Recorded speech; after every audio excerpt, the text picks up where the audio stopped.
দেবলীনার আনা কেক বাড়িতে কাটার পর আবারও ড্রেস চেঞ্জ করে নিয়েছি, কারণ যাবো এবার শ্বশুর বাড়ি। ওখানে শাশুড়ি মা করেছে আমার জন্য রাতের খাবারের আয়োজন। বাচ্চা মেয়েকে টাটা করে আমি চলে গেলাম ওই বাড়ি। এসেই বসে পড়েছি এই বছরের জন্মদিনের 3 নম্বর কেকটা কাটতে। এক দাদা আমার জন্য এনেছে এই সুন্দর কেকটা। শুভজিৎ, বাবা মা, দেবলীনা আর দাদা সবাইকে নিয়ে একসাথে এবার এই কেকটা কাটবো। পরিবারের সবার সাথে মিলেমিশে এরকম হই হুল্লোড় করার মজাই আলাদা। প্রথমে কেক খাইয়ে দিচ্ছিলাম আমার একমাত্র শাশুড়ি মাকে, এরপরে শাশুড়ি মাও তার একমাত্র বৌমাকে খাইয়ে দিল কেক। জন্মদিন শুরু হওয়ার রাত 12টা থেকে সেই কেক খাওয়া শুরু করেছি। কেক খাওয়া যেন আর শেষ হচ্ছে না। এই সেই দাদা সানিদা যে এনেছে আমার জন্য এত সুন্দর একটা কেক। এরপরে চলে গেলাম আমার একমাত্র শ্বশুর মশাইকে কেক খাওয়াতে। আর যাকে ভুলে গেলে একদমই হবে না, আমার বেস্টি মানে দেবলীনা, সে সকাল থেকে আছে আমার সাথে। এখানে তখন শুধু ননদিনই ছিল না, তাছাড়া আমরা সবাই ছিলাম একসাথে। এবার একটু বাবা মাকে প্রণাম করে ওনাদের থেকে নিয়ে নিই আশীর্বাদ। এত কিছুর মাঝে বরমশাইটাকে তো ভুলে গেলে হবে না, যার জন্য এত সুন্দর একটা শ্বশুর বাড়ি পেয়েছি। এত কিছু আয়োজন করার পরেও মায়ের থেকে পেয়ে গেছি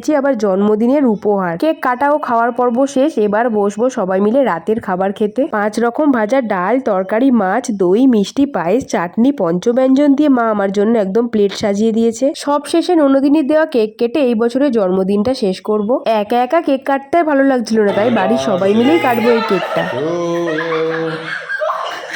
আরে কাট না,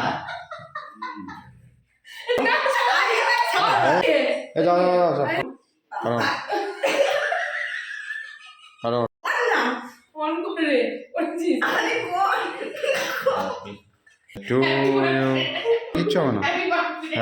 বাবাকে অত্যাচার করে ঘুম থেকে তুলে আনা হয়েছে কেক কাটার জন্য। এর সাথেই দেখিয়ে দিই এইবারে জন্মদিনে কি কি উপহার পেয়েছি। এই সুন্দর রয়্যাল ব্লু কালারের শাড়িটা দিয়েছে দেবলীনা, আর তার সাথে এই কানের দুলটা। আমার এক ছোট্ট ছাত্র দিয়েছে এই সুন্দর ক্লিপটা, আর তার সাথে এই ব্রেসলেটটা। সানিদা দিয়েছে জিমে নিয়ে যাওয়ার জন্য এই সুন্দর বোতলটা। আর আমার সব থেকে বড় গেস্ট বাচ্চা মেয়ের থেকে পেয়ে গেছি আমার পছন্দের ডার্ক চকলেট। সব শেষে দেখায় শুভজিৎ দিয়েছে একটা ডার্ক চকলেট আর আমার হাতের এই রূপোর ব্রেসলেটটা। আর শাশুড়ি মায়ের থেকে পেয়েছি টাকা।